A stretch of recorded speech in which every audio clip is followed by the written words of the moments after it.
Jerusalem ropui thar nuama leng te zong chua lungai na bia thu reng reng hi an soi ngai to alon kalan len na ram mo ya leng te zong chua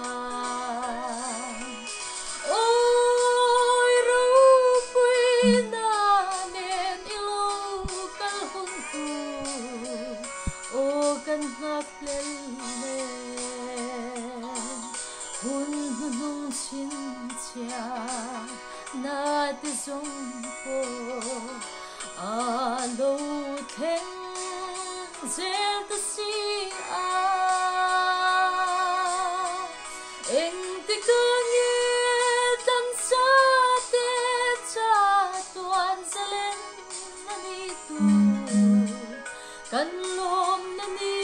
ropui alo thenang le về xuân lệ chân đắm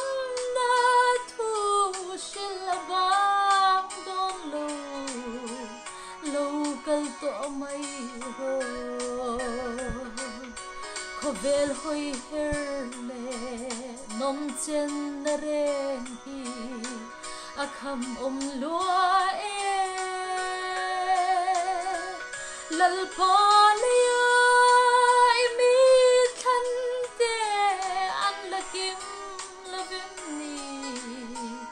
Zion fatin lehi o ganing to oi ropui na nen ilo kal hong tu o gan ngak le hun hung chin chia na te song po alo theng zel ta si a eng ti ka nge tan sa te cha tuan zalen na ni tu kan lom na ni ropui alo thenang le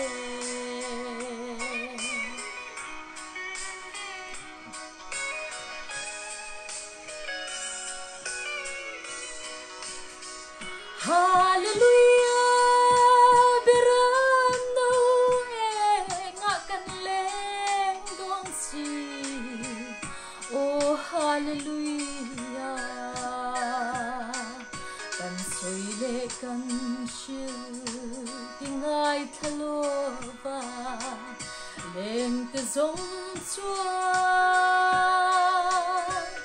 an cha tuan ram se dan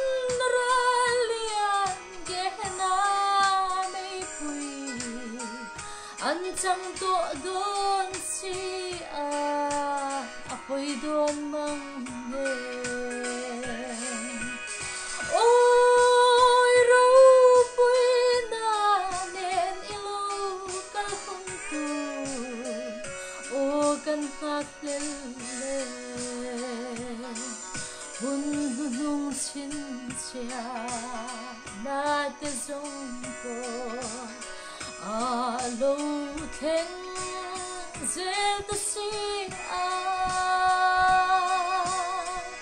eng ti ka nge tan sa te cha tuan zalen na ni tu kan lom na ni ropui alo thenang le ko ve sual le chan dam na thu xin là vang đón lâu cơn tỏ mây rồi có về hồi her lệ nông chân na rèn hi kham lúa lal pa liya mi than te an lakim la vem ni theih o kaning to ôi ropui na nen ilo kal hun tu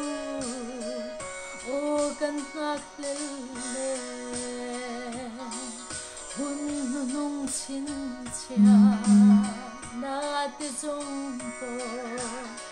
a lo then zel te si a en te kanye tan sa te cha tuan salen na ni tu kan lom na ni ropui a lo then ang le